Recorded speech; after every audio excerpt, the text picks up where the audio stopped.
Bienvenidos al submundo de la alta finanza y el engaño digital. Imaginen a un hombre que, armado solo con una conexión a Internet de biblioteca y una audacia sin límites, logró infiltrarse en las cuentas bancarias de las personas más ricas del planeta. No estamos hablando de un hacker de película con tecnología de la NASA, sino de un joven que trabajaba como ayudante de camarero en Brooklyn. Su nombre era Abraham Abdalla, y su historia es un recordatorio escalofriante de que, en el mundo moderno, nuestra identidad es nuestra posesión más valiosa y a la vez la más vulnerable. A principios de los años 2000, Abdalla orquestó lo que las autoridades llamaron el robo de identidad más ambicioso de la historia, apuntando a magnates que sumaban una fortuna colectiva incalculable. Desde Steven Spielberg hasta Warren Buffett, nadie estaba a salvo de su alcance. En este episodio, desglosaremos paso a paso cómo un solo individuo puso en jaque al sistema financiero global, utilizando poco más que ingeniería social y una paciencia infinita. Prepárense para sumergirse en los detalles de una operación que movió millones de dólares en la sombra, desafiando a las agencias de inteligencia más poderosas de los Estados Unidos. Veremos cómo el anonimato de la red permitió que un estafador de poca monta se convirtiera en el fantasma que vaciaba las bóvedas de los titanes de la industria.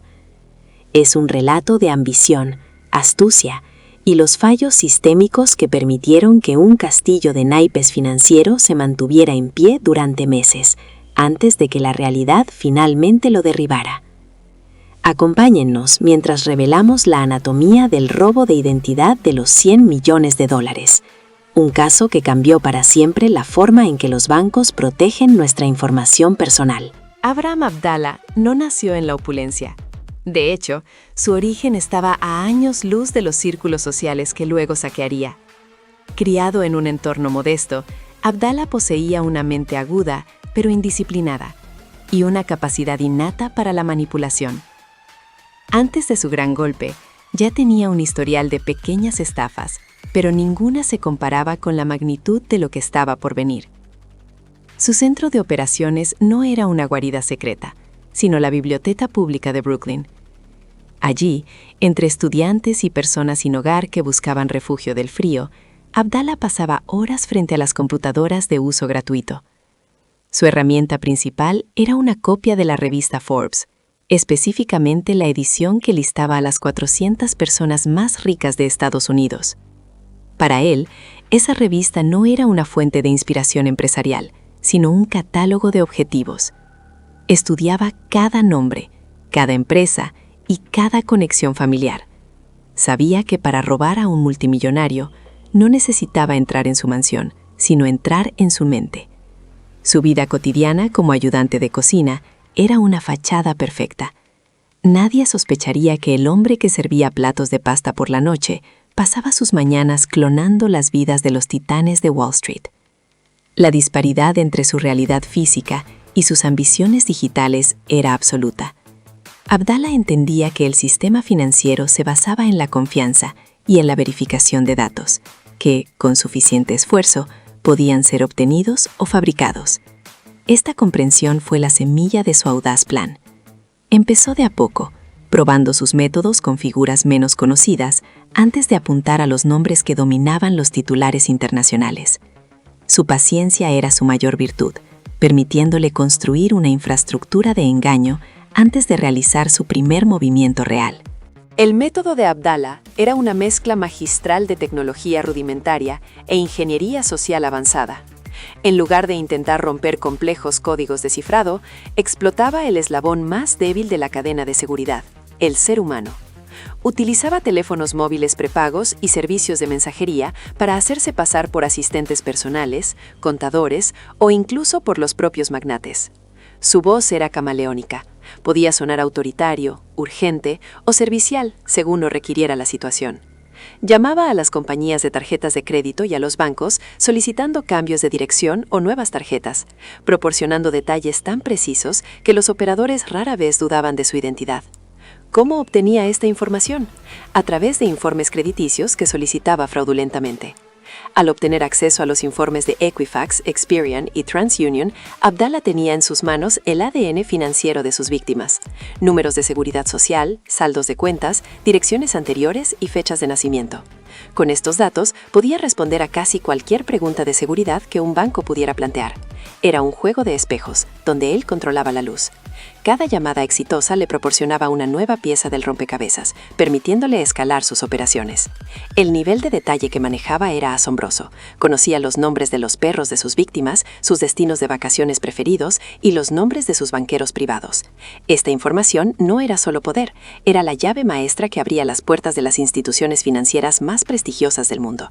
Mientras los bancos invertían millones en firewalls, Abdallah simplemente pedía que le abrieran la puerta por teléfono, y casi siempre lo lograba. Uno de los objetivos más emblemáticos de Abdallah fue el legendario director de cine Steven Spielberg. Para un estafador, Spielberg representaba el desafío supremo, no solo por su riqueza, sino por el aura de protección que suele rodear a tales celebridades. Sin embargo, Abdallah no se dejó intimidar. Utilizando sus tácticas habituales, logró obtener acceso a una cuenta bancaria de Spielberg en un banco de élite. La audacia de Abdallah llegó al punto de intentar desviar millones de dólares a través de una cuenta de corretaje abierta a nombre del director. Para el sistema, Abdallah era Spielberg. Cada documento que enviaba por fax, cada firma que falsificaba, estaba diseñada para pasar el escrutinio más riguroso. No se limitó a Spielberg, su lista incluía a Oprah Winfrey, Martha Stewart y el financiero Warren Buffett. Lo que hacía que su operación fuera tan peligrosa era la escala. No estaba robando unos pocos cientos de dólares para pagar el alquiler, estaba moviendo cantidades que podrían financiar una pequeña nación. Lo más sorprendente es que gran parte de estas transacciones se realizaban bajo el radar de los sistemas de alerta de fraude automatizados, porque Abdallah conocía los límites y los protocolos de los bancos. Sabía cuánto podía transferir sin levantar sospechas inmediatas y qué excusas dar si una transacción era retenida. Su capacidad para navegar por la burocracia bancaria era superior a la de muchos profesionales del sector. Cada éxito alimentaba su ego y su ambición, llevándolo a tomar riesgos cada vez mayores. Se movía en un espacio liminal, donde la identidad era fluida, y el dinero era solo una serie de números en una pantalla que él podía manipular a su antojo. Para gestionar el flujo de dinero y evitar ser detectado, Abdallah creó una compleja red de cuentas puente y servicios de mensajería. No podía simplemente transferir 10 millones de dólares a su cuenta personal en Brooklyn. Eso habría alertado al FBI en segundos. En su lugar, utilizaba cuentas en el extranjero y servicios de reenvío de correo. Contrataba a personas desprevenidas o cómplices menores para que recibieran paquetes y correspondencia en direcciones alquiladas, creando una capa de aislamiento entre él y el crimen. Estos buzones eran esenciales para su operación. Cuando solicitaba una nueva tarjeta de crédito a nombre de un multimillonario, la hacía enviar a una de estas direcciones controladas. Una vez que tenía la tarjeta física en sus manos, el poder era total. Podía realizar compras de lujo, transferencias de efectivo o incluso pagar sus propias facturas con el dinero de los hombres más poderosos del mundo. La logística de esta operación era tan intrincada como el fraude financiero en sí.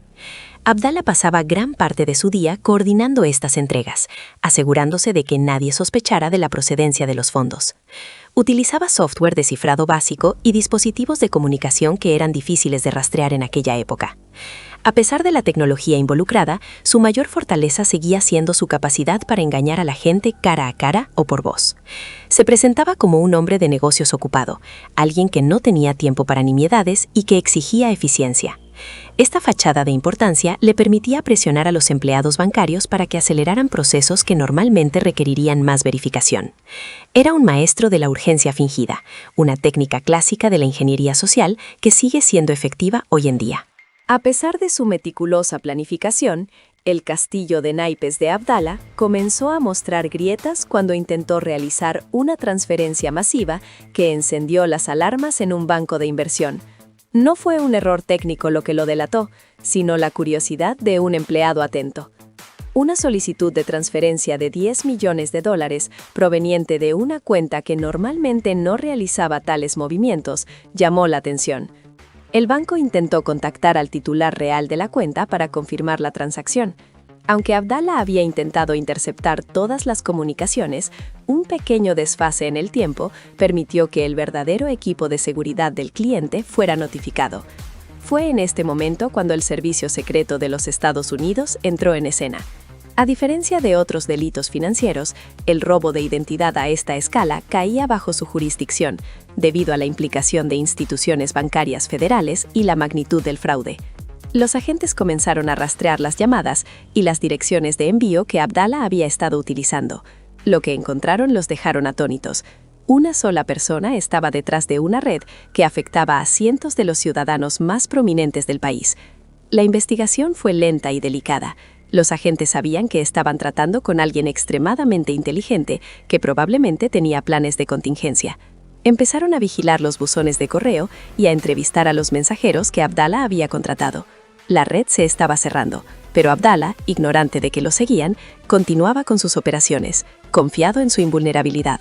La captura de Abraham Abdallah fue el resultado de una operación encubierta perfectamente ejecutada. El servicio secreto, tras identificar uno de los buzones que Abdallah usaba con frecuencia en Queens, decidió tenderle una trampa. Prepararon un paquete que supuestamente contenía equipo financiero de alta gama que Abdallah había solicitado bajo una identidad falsa. Los agentes vigilaron el lugar durante horas, esperando que el sospechoso apareciera. Cuando Abdallah finalmente llegó para recoger su botín, no parecía un genio criminal, vestía de manera sencilla, tratando de mezclarse con la multitud de la tarde. En el momento en que tomó posesión del paquete, los agentes se abalanzaron sobre él. La detención fue rápida, pero el verdadero tesoro estaba por descubrirse. Al registrar su vehículo y su modesta vivienda, los investigadores encontraron lo que llamaron la Biblia del fraude. Era un cuaderno detallado donde Abdallah llevaba un registro meticuloso de cada una de sus víctimas, sus contraseñas, sus números de cuenta y los guiones que utilizaba para engañar a los bancos. También encontraron dispositivos de clonación de tarjetas, múltiples teléfonos móviles y miles de dólares en efectivo. La magnitud de la evidencia era abrumadora. No había duda de que habían capturado al hombre que había aterrorizado financieramente a la élite de Estados Unidos. Sin embargo, incluso bajo custodia, Abdallah mantenía una calma inquietante, como si todavía tuviera un as bajo la manga o como si el juego en sí mismo hubiera sido más importante que el dinero obtenido. El juicio de Abraham Abdallah se convirtió en un circo mediático, no por su comportamiento, sino por la lista de testigos y víctimas involucradas. Ver nombres como el de Warren Buffett asociados a un caso de estafa común era algo inaudito. Durante las audiencias, se revelaron los detalles de cómo Abdallah se burlaba de la seguridad bancaria. El fiscal describió su operación como un asalto digital que no requería armas, solo información. Se descubrió que Abdallah había logrado obtener copias de firmas originales de sus víctimas para comparar sus falsificaciones, asegurándose de que cada documento parecía legítimo. La defensa intentó argumentar que Abdallah nunca llegó a gastar la mayor parte del dinero y que su motivación era más una obsesión intelectual por vencer al sistema que una avaricia desmedida. Sin embargo, el tribunal no fue indulgente. El daño potencial que había causado a la integridad del sistema financiero era incalculable. Fue condenado a varios años de prisión federal. Pero la historia no terminó con su sentencia. El caso de Abdallah sirvió como una llamada de atención masiva para el sector bancario. Las instituciones se dieron cuenta de que sus protocolos de verificación de identidad eran arcaicos y fáciles de manipular. A raíz de este fraude, se implementaron medidas de seguridad mucho más estrictas, incluyendo la autenticación de múltiples factores y sistemas de monitoreo de comportamiento de cuentas mucho más sofisticados. Abdallah, desde su celda, se convirtió en una leyenda oscura. El hombre que demostró que en la era de la información, nadie es verdaderamente intocable. El impacto del caso de los $100 millones resonó mucho más allá de las fronteras de Nueva York. Expertos en ciberseguridad de todo el mundo comenzaron a estudiar los métodos de Abdallah para cerrar las brechas que él había explotado. Lo que este caso demostró fue que la tecnología más avanzada es inútil si el factor humano puede ser manipulado. La ingeniería social, el arte de engañar a las personas para que revelen información confidencial, se convirtió en una prioridad para el entrenamiento de seguridad en las empresas. Abdala no utilizó virus informáticos complejos, utilizó la psicología. Sabía que la mayoría de la gente quiere ser útil y que, bajo presión, suelen saltarse los protocolos. Esta lección sigue siendo relevante hoy en día, donde los ataques de phishing y la suplantación de identidad son moneda corriente. La historia de Abdala es un recordatorio de que la comodidad a menudo viene a expensas de la seguridad. Cada vez que elegimos una contraseña fácil o compartimos demasiada información en redes sociales, estamos dejando una puerta abierta para alguien con la paciencia y la astucia de Abdala. Aunque él cumplió su condena, el fantasma de su operación sigue presente en cada nueva medida de seguridad que encontramos al acceder a nuestro banco. El robo de los 100 millones no fue solo un crimen contra los ricos, fue un ataque a la noción misma de privacidad en el siglo XXI. Nos obligó a preguntarnos, ¿quiénes somos realmente en el mundo digital? ¿Y cómo podemos probarlo sin que alguien más pueda robar esa prueba? Para entender la mente de Abdala, hay que observar la meticulosidad de sus guiones. No improvisaba sus llamadas. Tenía carpetas enteras con perfiles psicológicos de los empleados bancarios con los que hablaba habitualmente. Sabía qué nombres mencionar para sonar importante y qué tono de voz usar para evitar preguntas incómodas. Si un operador se mostraba demasiado diligente, Abdala cortaba la llamada y probaba más tarde con otra persona, anotando el nombre del empleado difícil para evitarlo en el futuro. Esta gestión de datos es lo que diferencia a un estafador común de un maestro del engaño. Su Biblia contenía incluso detalles sobre los horarios de las oficinas y los momentos de mayor estrés para el personal, cuando era más probable que cometieran errores. La escala de su base de datos era tal que podía saltar de una identidad a otra en cuestión de segundos. En un momento podía estar hablando como un asistente de un multimillonario del petróleo en Texas y 10 minutos después como el representante de una estrella de Hollywood. Esta capacidad camaleónica le permitió operar durante meses sin ser detectado. Incluso después de su arresto, los investigadores tardaron semanas en desentrañar la red completa de cuentas que había creado. Muchas de las víctimas ni siquiera sabían que sus cuentas habían sido comprometidas, hasta que el servicio secreto se puso en contacto con ellas. El hecho de que pudiera operar tan libremente en el corazón financiero del mundo, usando solo recursos públicos, es un testimonio de su ingenio y de la complacencia del sistema en aquel entonces. La tecnología que Abdala usaba, aunque básica para los estándares actuales, era avanzada para su entorno. Utilizaba dispositivos que podían clonar la señal de los buscapersonas, pagers, de sus víctimas, permitiéndole ver los mensajes que recibían y anticiparse a cualquier confirmación de seguridad. También empleaba software para ocultar su ubicación y falsificar el identificador de llamadas, haciendo que pareciera que llamaba desde la oficina de la víctima o desde un número de confianza. Esta ofensiva técnica se combinaba con su conocimiento de la legislación financiera. Sabía exactamente qué leyes limitaban la responsabilidad de los bancos y cómo explotar esas zonas grises para mover fondos. No era solo un robo, era una operación de arbitraje de seguridad. Se aprovechaba de la lentitud con la que las grandes instituciones se comunicaban entre sí. Al mover dinero rápidamente entre múltiples cuentas en diferentes estados y países, creaba una neblina financiera que era casi imposible de atravesar en tiempo real. Cada transferencia dejaba un rastro, pero el rastro era tan complejo y fragmentado que para cuando alguien intentaba seguirlo, el dinero ya se había movido de nuevo. Este juego del gato y el ratón duró mucho más de lo que nadie hubiera esperado. Y solo terminó cuando Abdala se volvió demasiado ambicioso, intentando realizar movimientos que eran físicamente imposibles de ignorar para los sistemas de auditoría. El legado de Abraham Abdala es agridulce. Por un lado, fue un criminal que causó un caos inmenso y violó la privacidad de cientos de personas. Por otro lado, su caso obligó a una reforma necesaria en la seguridad de la información. Antes de Abdala, la idea de que alguien pudiera robar la identidad de un multimillonario desde una biblioteca pública parecía una trama de ciencia ficción. Después de él, se convirtió en una posibilidad real que los bancos tuvieron que abordar con urgencia. El caso también resaltó la vulnerabilidad de los informes crediticios, que hasta entonces eran relativamente fáciles de obtener para cualquiera con un poco de conocimiento técnico. Hoy, el acceso a estos informes está mucho más regulado, gracias en parte a las brechas que Abdallah expuso. Sin embargo, su historia también sirve como una advertencia sobre la naturaleza humana. A pesar de todos los avances tecnológicos, seguimos siendo susceptibles a los mismos trucos de manipulación que él usó.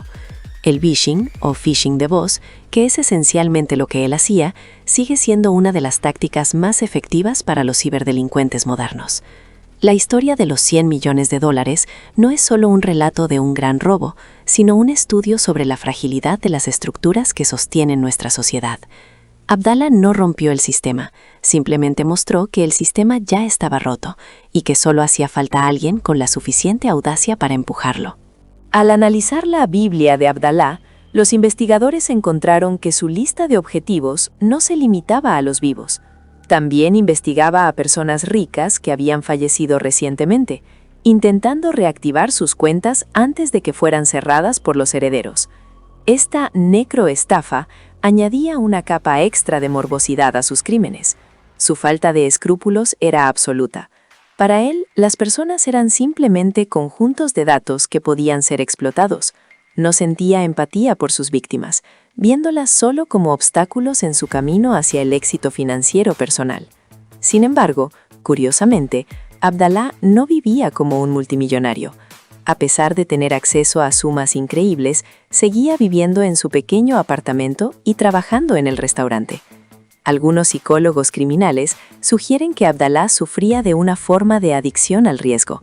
El dinero era solo el marcador de su éxito en un juego de alto riesgo contra el mundo. Si hubiera gastado el dinero de manera extravagante, lo habrían atrapado mucho antes. Fue su disciplina para mantener una vida normal lo que le permitió continuar su fraude durante tanto tiempo. Esta dualidad es lo que hace que su caso sea tan fascinante.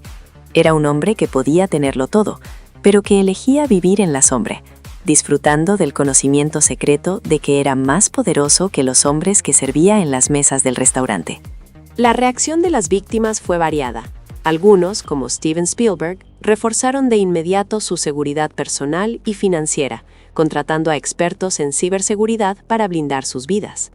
Otros se sintieron profundamente violados, dándose cuenta de que su riqueza no los protegía de un intruso invisible. El caso de Warren Buffett fue particularmente interesante. El oráculo de Omaha, conocido por su estilo de vida frugal y su desconfianza hacia la tecnología compleja, fue uno de los objetivos que Abdallah encontró más difíciles de penetrar debido a la simplicidad de sus operaciones financieras personales. Aún así, Abdallah logró obtener información confidencial. Esto demostró que incluso la simplicidad no es una garantía total contra alguien tan persistente. El caso provocó un debate nacional sobre la privacidad y la facilidad con la que se puede acceder a la información personal en los Estados Unidos. Se propusieron nuevas leyes para castigar más severamente el robo de identidad, que hasta entonces a menudo se trataba como un delito menor de fraude. La audacia de Abdallah cambió la percepción del público sobre el crimen digital. Ya no era algo que solo les pasaba a las computadoras, sino algo que afectaba a las vidas reales de las personas. Durante su estancia en prisión, Abdallah se mantuvo alejado de los focos, pero su nombre seguía apareciendo en foros de seguridad y conferencias de hackers. Se convirtió en una especie de antihéroe para algunos, alguien que había demostrado las debilidades de los amos del universo. Sin embargo, para las fuerzas del orden, era simplemente un recordatorio de la necesidad constante de vigilancia. El servicio secreto utilizó los detalles de su caso para entrenar a nuevas generaciones de agentes. Aprendieron que la clave no siempre está en los datos cifrados, sino en la basura de las oficinas, en las llamadas de soporte técnico y en los buzones de correo olvidados. La operación de Abdallah fue una lección magistral de lo que se llama recolección de información de fuentes abiertas, OSINT, mucho antes de que el término se volviera popular. Utilizaba información disponible públicamente para construir perfiles privados.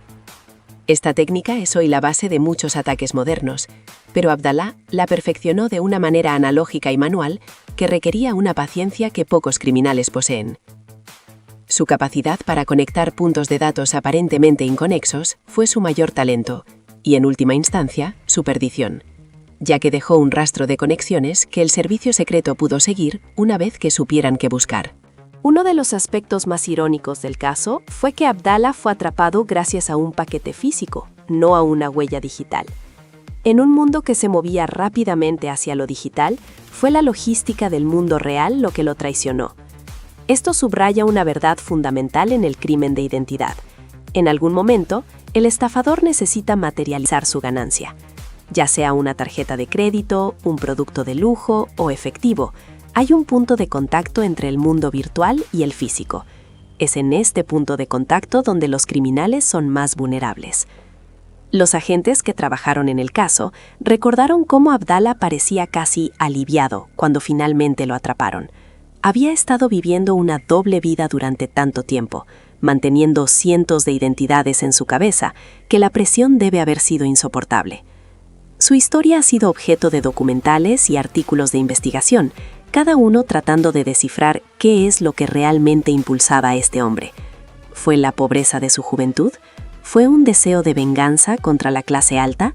¿O fue simplemente porque descubrió que podía hacerlo y no pudo detenerse? Sea cual sea la razón, Abraham Abdallah dejó una marca indeleble en la historia del crimen financiero. Incluso años después, el caso de los $100 millones sigue siendo citado en los manuales de cumplimiento bancario. Las reglas de bandera roja, Red Flags Rules, en los Estados Unidos, que exigen que las instituciones financieras tengan programas para detectar el robo de identidad, deben mucho a las tácticas que Abdallah empleó.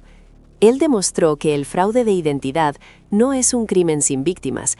Aunque los bancos a menudo cubren las pérdidas financieras, el daño a la reputación y el estrés emocional para las víctimas son reales. Además, el costo de implementar nuevas medidas de seguridad se traslada finalmente a todos los consumidores. La historia de Abdallah es también un estudio sobre la seguridad urbana. La Biblioteca de Brooklyn, un lugar destinado al aprendizaje y la comunidad, fue convertida en el epicentro de un asalto global. Esto nos recuerda que el peligro no siempre viene de lugares oscuros o lejanos, sino que puede estar sentado justo a nuestro lado, usando el mismo Wi-Fi o la misma computadora pública. La vigilancia ciudadana y la atención al detalle por parte de los empleados de servicios básicos son nuestra primera línea de defensa. El empleado del banco que sospechó de la transferencia de $10 millones es el verdadero héroe de esta historia, demostrando que la intuición humana sigue siendo nuestra herramienta de seguridad más potente. Al final del día, el caso de Abraham Abdallah nos enseña que nuestra identidad es una construcción frágil. En un sistema que nos identifica por números, fechas y nombres, somos tan seguros como lo sea la protección de esos datos. Abdallah explotó la burocracia, el deseo de ayudar y la falta de comunicación entre las instituciones. Hoy, con la inteligencia artificial y el deepfake, las tácticas de Abdallah podrían ser aún más peligrosas. Imaginen a un estafador que no solo tiene sus datos, sino que puede clonar su voz y su rostro en una videollamada. Los cimientos que Abdallah puso con sus llamadas telefónicas y faxes han evolucionado hacia amenazas mucho más complejas. Sin embargo, los principios fundamentales siguen siendo los mismos. La desconfianza saludable y la verificación rigurosa son esenciales. El hombre de Brooklyn que casi roba $100 millones puede estar en el pasado, pero sus métodos han sido refinados por miles de imitadores en todo el mundo. Su historia no es solo una curiosidad histórica, sino una advertencia vigente sobre el precio de vivir en una sociedad interconectada, donde la información es el nuevo oro. La Biblia de Abdallah fue finalmente destruida por orden judicial, pero las lecciones extraídas de ella permanecen. Los investigadores que tuvieron acceso a sus páginas describieron un nivel de organización que superaba a muchas empresas legítimas. Tenía pestañas para cada víctima, con subsecciones para cada una de sus cuentas bancarias, propiedades y conexiones sociales. Incluso tenía notas sobre la personalidad de las víctimas. Fácil de confundir. Exige hablar con supervisores. Viaja con frecuencia. Este nivel de preparación es lo que permitió que un solo individuo causara tanto daño. No fue un impulso momentáneo, sino una carrera criminal construida con la precisión de un arquitecto. Al reflexionar sobre este caso, nos damos cuenta de que la seguridad perfecta es una ilusión. Siempre habrá una vulnerabilidad. Siempre habrá un Abraham Abdalla buscando una grieta en el muro. Lo mejor que podemos hacer es ser conscientes de nuestra propia huella digital y tratar nuestra información personal con el mismo cuidado con el que trataríamos una bolsa llena de dinero en efectivo. Porque, como demostró Abdalla, para alguien con las herramientas adecuadas, esos datos son dinero en efectivo. Para cerrar este capítulo sobre uno de los estafadores más ingeniosos de la historia, debemos mirar hacia el futuro. La historia de Abraham Abdalla terminó en una celda, pero el mundo que él ayudó a moldear sigue aquí. Un mundo donde la seguridad y la conveniencia están en constante conflicto. Él aprovechó ese conflicto para casi convertirse en uno de los hombres más ricos de Estados Unidos sin haber ganado un solo dólar honestamente. Su audacia fue su gloria y su ruina. Nos deja con una pregunta inquietante. En este momento, ¿quién podría estar mirando tu información, esperando el momento justo para convertirse en ti? La vigilancia no es solo tarea de los bancos o del servicio secreto. Es una responsabilidad individual en la era digital. Abraham Abdalla fue un maestro del engaño, pero también fue un espejo que reflejó las debilidades de nuestra sociedad. Su historia es un recordatorio de que, a veces, la realidad supera a la ficción, y de que los villanos más peligrosos no siempre usan máscaras, sino que a veces simplemente usan un teléfono y una voz convincente desde la mesa de una biblioteca pública. Si te ha fascinado este caso de crimen real y quieres descubrir más historias sobre los estafadores más audaces del mundo, no olvides suscribirte a nuestro canal. Dale a la campana para no perderte ningún episodio y cuéntanos en los comentarios. ¿Crees que hoy en día sería más fácil o más difícil para alguien como Abraham Abdalla cometer un robo de esta magnitud? Tu opinión nos interesa y ayuda a que esta comunidad de entusiastas del True Crime siga creciendo. Gracias.